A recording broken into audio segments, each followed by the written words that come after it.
मानते हुए किस तरीके से प्रचार अच्छा हो सकता है, सक्षम हो सकता है और असरदार हो सकता है, इस बात का प्रयास किया गया।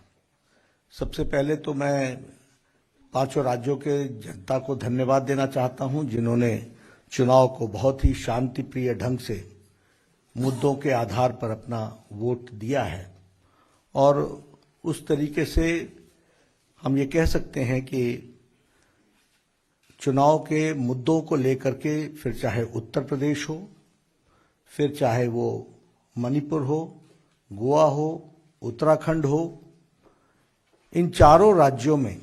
जहां हम सरकार में थे, वहां चारों राज्यों में अच्छी मेजॉरिटी के साथ भारतीय जनता पार्टी को इन प्रदेशों की जनता ने भेजने का निर्णय किया है। ऐसा हमें चुनाव के प्रचार से अनुभूत होता है और इसके लिए हम विशेष रूप से उनको धन्यवाद देते हैं कि मुद्दों की राजनीति को ध्यान में रखते हुए ये ऐसा इस तरीके का माहौल हम सबको देखने को मिला है। चुनाव में हम सबका मुद्दा एम्पावरमेंट, सशक्तिकरण, महिला का सशक्तिकरण, युवा का सशक्तिकरण, किसानों का सशक्तिकरण और गांव, गरीब, वंचित, पीड़ित, शोषित, दलित और समाज के अंतिम पायदान पर जो खड़ा व्यक्ति है, उसका सशक्तिकरण का मुद्दा इस चुनाव में हम सबके लिए रहा है। और जिस तरीके से प्रधानमंत्री जी ने गरीब, गांव, वंचित, पीड़ित, शोषित, दलित, अंतिम पायदान पर खड़े व्यक्ति का सशक्तिकरण किया है, उसका बहुत ही सकारात्मक रिस्पॉन्स हमको देखने को मिला चुनाव के दृष्टि से। फिर चाहे वो जनधन योजना हो, फिर चाहे वो आयुष्मान भारत हो,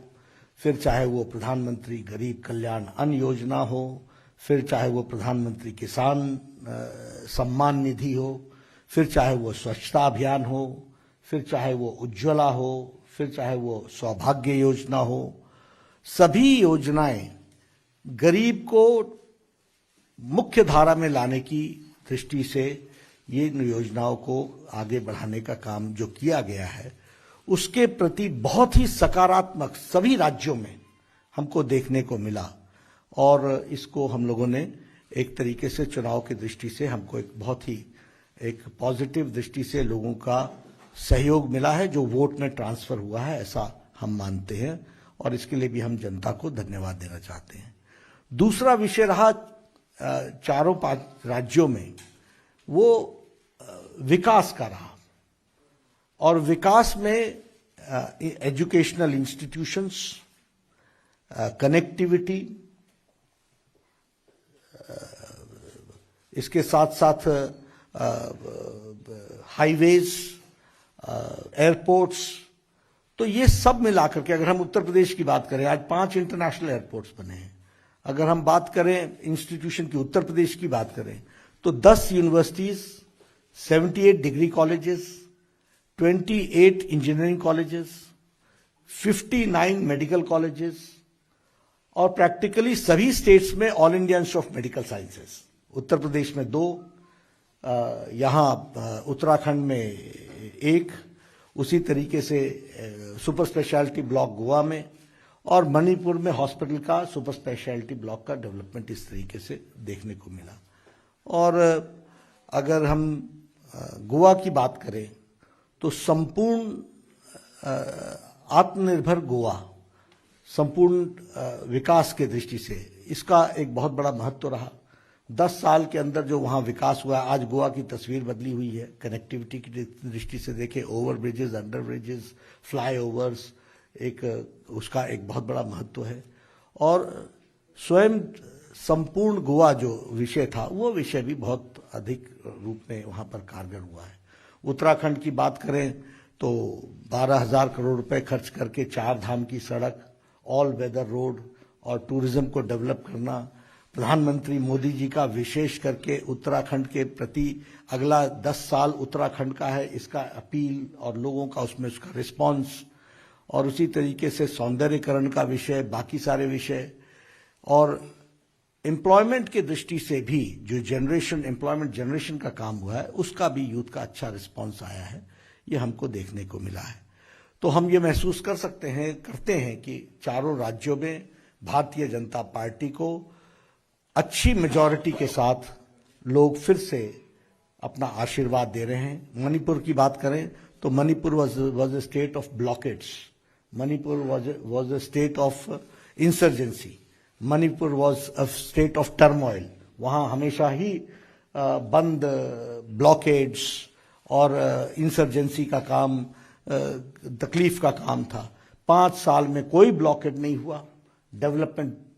पूर्णतः हुआ, कनेक्टिविटी रोड का काम पूरी जोर शोर से चल रहा है, रेलवे लाइन इम्फाल पहुंच रही है, इसका भी प्रयास चला हुआ है और उसको तीव्र गति से किया जा रहा है। तो हर दृष्टि से देखा जाए तो एक वहां पर, और वहां का बहुत ही सकारात्मक स्पष्ट रूप में लोग भारतीय जनता पार्टी को सरकार में ला रहे हैं। जहां तक पंजाब का सवाल है,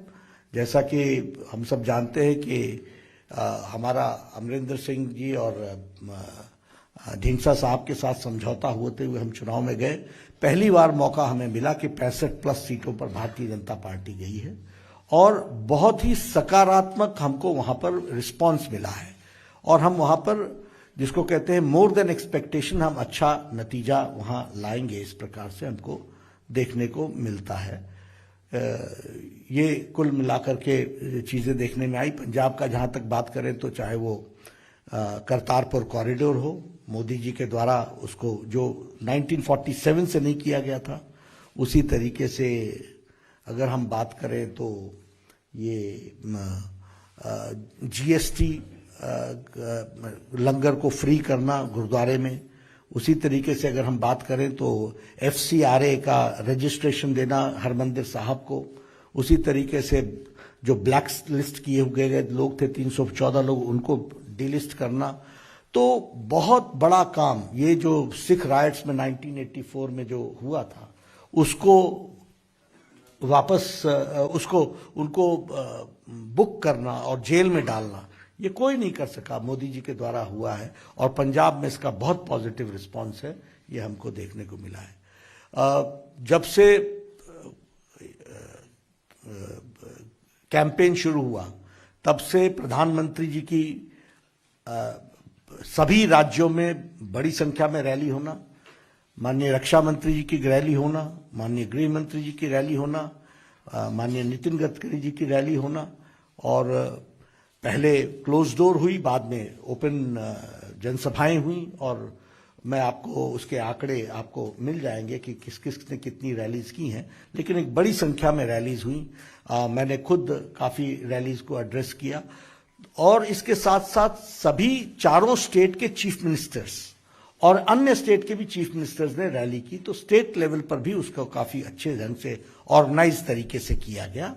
और हमारे स्टेट लीडर्स ने भी प्रैक्टिकली सभी विधानसभाओं को टच किया है। और एक कैंपेन जो था हमारा, वो बड़ा वेल ऑर्गेनाइज्ड कैंपेन था, ताकि कोई भी विधानसभा छूट ना जाए और जो मुद्दे थे उस मुद्दे से जुड़ते हुए लोग वहां पर अपना कैंपेन को चलाएं, इस बात को देखा गया। तो बहुत ही, जिसको कहते हैं कि स्मूथ कैंपेनिंग और एग्जॉस्टिव कैंपेनिंग, और जिसको कहते हैं कि हर विषय को टच करता हुआ कैंपेन को कैसे रिस्पॉन्सिव कैंपेन बनाया जा सकता है, तो इस तरीके का एक कैंपेन चला है। मैं जहां सारे 5 राज्यों के वोटर्स को धन्यवाद देता हूं और 4 राज्यों में जो हम सरकार में आ रहे हैं उसके लिए हम वोटर्स को धन्यवाद देते हैं, और अपने पार्टी के लाखों कार्यकर्ता जो दिन रात एक करके लगे रहे, उनको भी मैं धन्यवाद देता हूं, साधुवाद देता हूं। सब ने बहुत ही कर्मठता के साथ अपना काम किया है और इस तरीके का कैंपेन रहा है। मैं आदरणीय गृह मंत्री जी से निवेदन करूंगा कि आप विशेष रूप से कैंपेन और कैंपेन के साथ साथ मुद्दों के बारे में और गहराई से प्रकाश डालें, ताकि फिर उसके बाद पत्रकार बंधु प्रश्न पूछ सकते हैं। आदरणीय गृह मंत्री जी।